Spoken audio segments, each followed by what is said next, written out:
My fiancé disappeared 2 weeks before the wedding for his bachelor party, but when he comes back days before the wedding, he makes a Pikachu face because it has been cancelled. Before we continue, please subscribe to the channel and let us know where you're listening in the comments. I'm 24, was supposed to get married 3 days ago, but I had to cancel everything because Marcus, my fiancé, also 24, did something really horrible. We had been together for the past 5 years since college, and earlier this year, we got engaged. We were so happy together, and I was super excited for the wedding. Then, 2 weeks ago, everything suddenly changed. One morning, when I woke up, he was gone. He didn't leave a note, a message, or an explanation. Of course, I panicked. I tried calling him and sending him messages, but he didn't answer. The worst part was that his phone was off all day. I asked his family, but they had no idea either. When I tried contacting his friends, no one answered me. At first, I thought he had panicked and run away, but as time passed, I started to think that maybe something bad had happened to him. I was about to report him missing, but it was too late at night. Around 4 a.m., I finally found out what had really happened and why he was missing. He didn't even have the decency to inform me himself. I found out when one of his friends posted a bunch of pictures on Instagram. They were partying at a bar. Luckily for me, they tagged the bar in their stories and posts. When I looked up the place online, I realized he was in Spain. I was furious because he was so drunk with his friends while I was going crazy with worry. So, I immediately sent him a message telling him that I knew where he was. I also told him that if he didn't come back on the next flight, the wedding was off. I sent him a very long message, telling him how disappointed I was with his behavior. He had literally ignored me for a whole day and didn't even have the courtesy to inform me before leaving on vacation with his friends. I was so angry, and I didn't bother to hide it in the messages I texted him after seeing his friend's post. Even then, he didn't reply right away. I had to wait until the next night for him to finally call me. That was one of the most disappointing calls I've ever had in my life. When he finally called, instead of apologizing deeply and trying to fix the situation, he made it even worse. That's why I ended up canceling the wedding. When I answered the call, I was very cold toward him, and he noticed it right away. Instead of acknowledging what he had done, he started to get defensive. He told me that his friends from college had been planning this trip for him for a long time, and they only informed him after they had paid for everything. He knew that we had talked about bachelor and bachelorette parties before, and that I didn't like them, so we had decided not to do those types of parties. But a few days before the trip, when his friends contacted him and told him about this, he felt he had to go because it would be very rude of him to refuse after they had already made all the arrangements and paid for it. He knew about this 3 days before the trip, but he didn't tell me. That made me even more upset. Of course, I started yelling at him on the phone about his behavior, but even then, he didn't seem to feel the slightest remorse and kept defending himself. He told me that he knew perfectly well that if he discussed it with me, I wouldn't agree, so he felt that he had to go. Then, he forgot about everything else while he was having fun with his friends. It was crazy how he dismissed something as important as informing me where he was. Could we just forget that? Well, he kept defending himself, saying that he had been with me since he was 18 and that he deserved to have some kind of life experiences, whatever that means, before finally settling down with me. I had no idea what he was saying, and after a certain point, it started to bother me a lot. I told him that I wanted him to come back on the next flight, and that if he didn't, our relationship would end and there would be no wedding. He told me that he wasn't going to come back on the next flight because he and his friends had paid for a 2-week vacation and were only coming back a few days before the wedding. He also told me he had to put up with me. Before I could even answer, he hung up on me. When I tried to call him again, he didn't answer. I was so upset, so I kept texting him for 2 more days until I finally gave up. Obviously, going out partying with his friends was more important to him than his fiancé, or even his own wedding, something we had been planning for months. I even told all this to his family. From what I know, they tried to contact him and convince him to come back, but he didn't respond to them either. So, eventually, I did what I had to do. I canceled the wedding. I didn't make any formal announcement. I just contacted all the guests and sent them a message saying the wedding had been canceled. I made sure to do this because I was too angry and hurt. Just to clarify, we had never had problems like this in our relationship. Like any couple, we argued over small things sometimes, but they were usually insignificant, and we always found a solution. That's why we had been together for almost 6 years. I had never felt that I was too young to get married or that I wasn't sure about him. I thought he felt the same way. But when he told me he wanted to have life experiences before settling down with me, I felt very betrayed. I felt that maybe I had overreacted. A couple of days ago, he finally came back from his trip and came straight home, but I refused to let him in. He arrived in the afternoon, and I didn't even open the door. I told him from inside to leave. We argued a little, and he told me that I couldn't do this to him because we were supposed to get married in a few days. He said that all the arrangements were already made, so I had to talk to him and solve this instead of acting out. That's when I broke the news to him. I opened the door because I wanted to see his face and told him that the wedding was off. He had no right to act surprised because I had told him exactly what I would do if he didn't come back soon. I just did what I said I would. He said he was in shock, and I could see he was very affected. In a matter of seconds, he began to cry and tell me that, after being together for so long, I couldn't just leave him for something like that. He began to apologize to me over and over again, telling me that he was willing to do whatever it took for me to forgive him, but that I had to marry him. It took a lot of effort, but I knew I couldn't forgive him, so I just closed the door. He kept crying and begging me to talk to him for about 20 minutes before he finally left. I know he's at his parents' house now, and he is completely devastated by what he has been through, so I feel very guilty. His parents have been in contact with me and have told me that he does not want to eat or leave his room. The only thing he asks is if I have agreed to talk to him. They don't say it openly, but from their tone, both his parents and mine think that I was too hasty and perhaps a little harsh in handling the situation. After yesterday, I myself have started to question it. Apart from the group of friends from university who went on the trip with him, all the guests received a message from me informing them about the cancellation of the wedding and the reasons. Most did not respond except to comfort me, but I know that some who were close to Marcus took the liberty of forwarding my message, even though I asked them not to talk to him about this. When they did, he did not take it seriously because he thought they were joking and trying to scare him into coming back. Now, of course, he regrets everything he did. He's been texting everyone, saying he's so sorry because he knows he disappointed everyone in his life, especially me. Since I have him blocked, he cannot contact me directly, so he's been asking others to pass the messages on to me. All those messages are apologies. He tells me how much I mean to him and how much he would hate to lose me forever. He says he still wants to marry me and doesn't care if we don't have the wedding as we had planned. He just wants to be with me, and he knows he made a huge mistake. He says he's never going to do it again. I'm summarizing because it would be too much to copy and paste all those messages, but people have been forwarding them to me. I don't know why, but I feel very guilty about this, especially after yesterday. Like I said at the beginning, I was supposed to get married yesterday. When I woke up, it hit me really hard to realize that that day should have been my wedding, but now everything is ruined.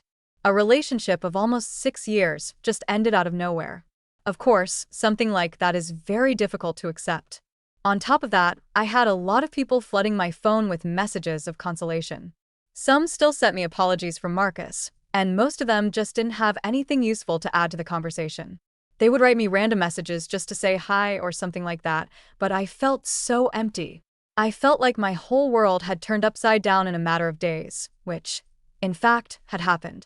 I was already having a lot of difficulty dealing with all of this emotionally.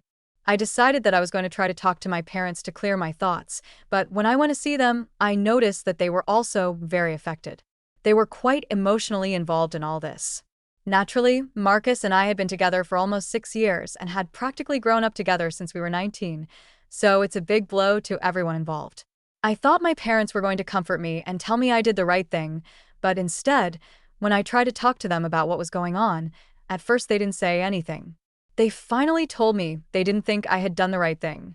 When they said that, I felt like my world was falling apart.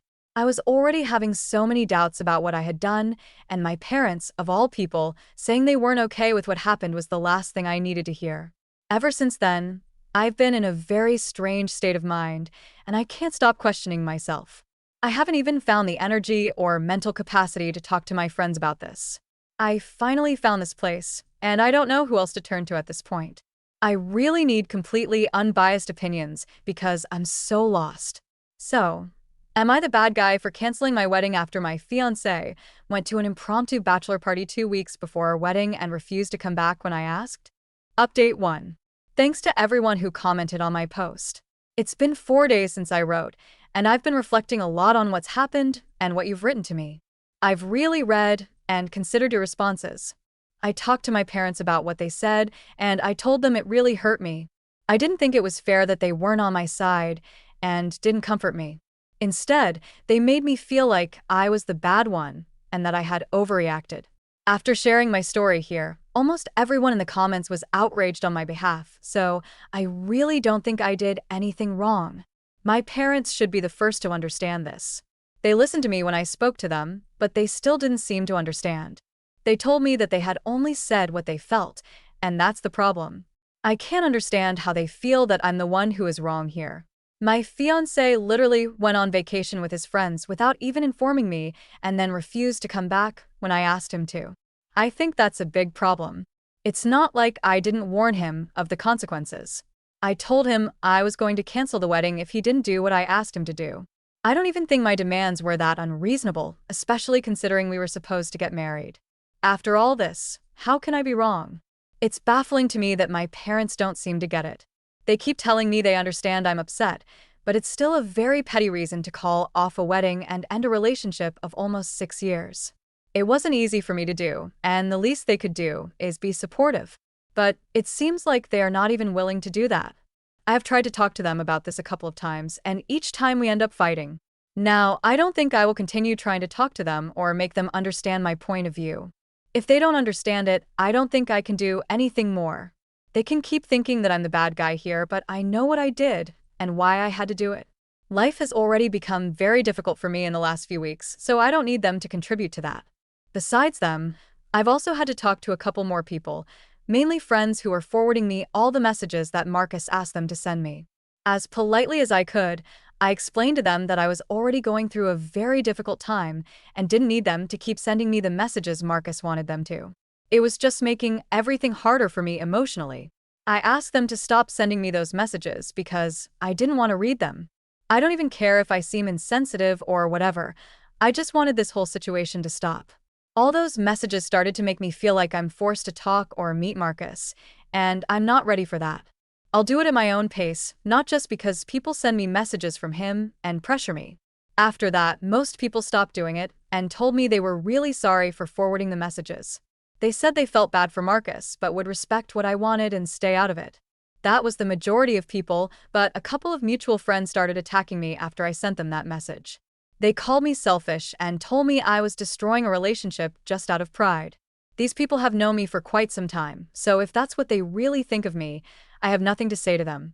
If my own parents can misinterpret me, I don't think I have the right to expect anything from my so-called friends. When they started to attack me and try to emotionally manipulate me, I didn't even bother to argue with them or try to make them understand my point of view. I had already learned my lesson with my parents, so I just blocked them and decided to move on with my life. I know right now everyone thinks that Marcus is the victim in this situation and I'm the callous, controlling one who left him alone because he refused to come back from a trip on my terms. It's very surprising that even after knowing the whole story, there are still people who feel sorry for him to this extent. I remember mentioning all the details in the message I sent to people explaining why the wedding was canceled. I guess I will never understand these things. But, well, it doesn't matter anymore. The important thing is that the relationship is over, and I'm not going to marry this guy. I've started to try to make peace with that fact, and it's better that everyone around me tries to do the same. Update 2. It's been 2 weeks since I last talked to my parents. Since our last fight, they haven't tried to contact me, and I don't mind. If they don't understand my point of view at this point, I can't do anything about it. Most of the other people who had been messaging me on Marcus' behalf have already given up or been blocked, so that thread is closed. But a couple of days ago, surprisingly, the friends he went on the trip with contacted me out of nowhere. Of course, I had already blocked them all at the same time I blocked Marcus because I didn't want to know anything about them. After that, they hadn't tried to contact me, probably because they didn't have the courage to do so until now, I guess. Anyway, they contacted me by writing me an email saying they were very sorry for everything that had happened.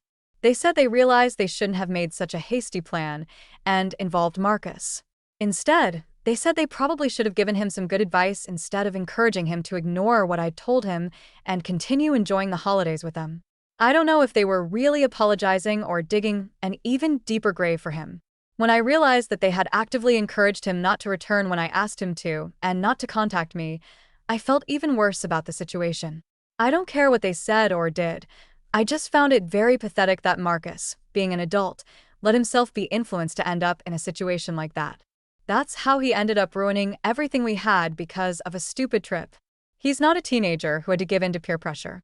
He knew what he was doing. This made me so angry that I didn't even bother to read the rest of the email. I deleted it immediately. I didn't care about their apology because I knew the rest of the message would be the same old speech about forgiving him or at least talking to him. I didn't need to hear that from them. If they had really been his friends, they would have taken care of their relationship and advised him to do the right thing. They didn't, so I don't need to see or read anything they have to say now. Besides, it's too late. I've already started trying to move on, and I've accepted that the relationship is over. There's no way I'm getting back with Marcus. The last thing I needed to do was let him know when he could come over for his stuff, and that would be the final closure I needed. I've been waiting for a while because I didn't feel ready to do it, but last night, I finally contacted his parents and told them he could come over any afternoon this week to pick up his things. They tried to get me to talk to him while he was on the phone, but I hung up before that could happen. Like I said, this was the last step I needed to complete to finally start moving on. Now that I've done it, I don't think I need to or want to talk to him again. I'm ready. This is over. Update 3. Marcus finally came to pick up his things. I knew it was going to be difficult, so I had already mentally prepared myself for the worst. Luckily, it actually wasn't that bad. I contacted his parents almost 10 days ago, informing them that he could come any afternoon that week to pick up his stuff. But, of course, it was over a week before he finally showed up. Meanwhile, his college friends probably realized that I hadn't even read their email and started trying to text me from a burner phone. They skipped all the unnecessary talk they had said at the beginning and got straight to the point in their messages, telling me that Marcus really missed me and that he was willing to do whatever it took to fix our relationship. According to them, all I had to do was simply talk to him. They were literally begging me on his behalf, but I blocked them again. After trying to call me from several numbers for a couple of days, they finally stopped. For the past 5 days, I haven't heard back from anyone. Then, yesterday afternoon, Marcus's parents called me and told me he was coming today to pick up his stuff. Surprisingly, they even apologized for everything that had gone wrong and told me they wish things could have been resolved differently. They said, "That's just the way it is, and we all have to deal with it." That was shocking to hear. I guess maybe Marcus had finally changed his mind about trying to get me back and had accepted what was happening. I felt a little bad about it because this meant that things were really coming to an end. But this is exactly what I had wanted all along, so I accepted it. He came over a couple of hours ago with his dad. I stayed in the guest room instead of the living room, so I wouldn't have to see much of them while they packed his stuff. It took them about an hour and a half to completely finish because, of course, we had been living together for the last 4 years. That meant we had a lot of things in common. When they finally finished, his dad left us both to talk privately because Marcus had asked. I didn't have anything specific in mind to tell him. I just wanted to say goodbye and have that closure, I guess. So that's what I did. It was really awkward and he started crying. He told me he was so sorry things had to end this way and that he wished he had been a better companion. But, as his parents said, that's how things are, and it's too late to change it. Seeing him cry made me start to cry too, which I didn't want, so we quickly hugged each other, wished each other the best for the future, and then he left. When he finally left, I ended up crying for an hour before I could calm down. But I needed that. I needed to see him one last time and end things on a note that wasn't as bitter as the last time we talked. Of course, it's still not a good closure, but it's not as terrible as I expected. I wouldn't say I'm happy now, but at least I'm glad I got some closure. Everything hurts right now, but I know it's not the end of the world. I'm pretty young, and I have a lot to look forward to in life.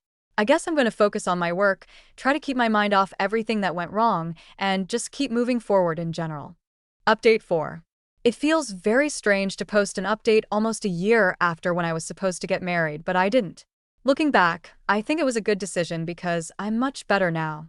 At first, it was very hard for me.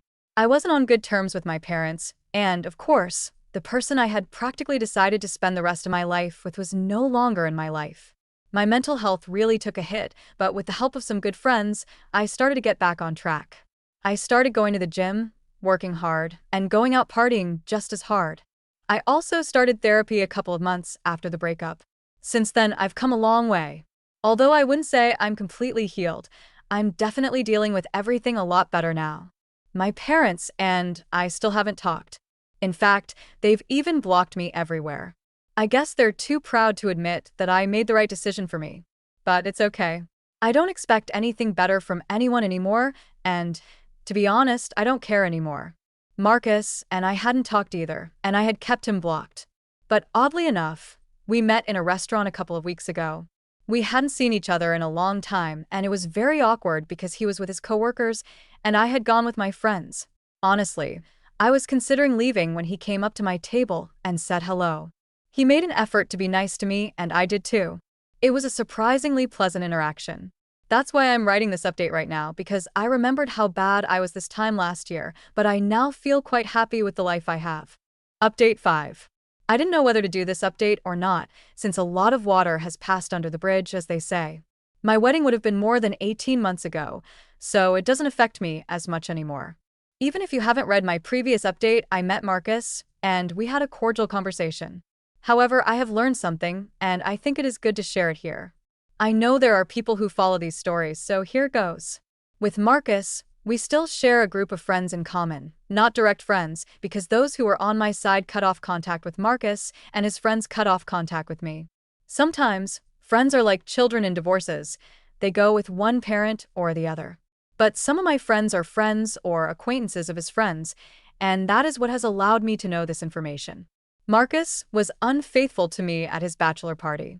I think this changes nothing at this moment. It doesn't make me angry or sad since we are not together. But I do feel relieved because if I had gotten married, I would now be going through a divorce. The fact that he left without telling me and without answering me was bad enough. So finding out about this new information simply reinforces that I made the right decision. I'm not going to give details about what happened. I'll just say for those who are curious that Marcus was with a girl who is part of a group of women they met during the trip. The worst thing is that there were other friends of his in relationships during that trip, and they have had their own problems too. I think this perfectly sums up my dislike for bachelor parties. If you need to say goodbye to your bachelorhood by doing this kind of thing, you probably shouldn't get married, and you should be honest with yourself and the other person. I know some comments had mentioned that maybe he was unfaithful during the trip. So, there you have your answer. What do you think about this story? Have you ever experienced something similar, or do you know someone who has? Share your thoughts in the comments. Don't forget to hit the notification bell and subscribe to the channel for more amazing stories.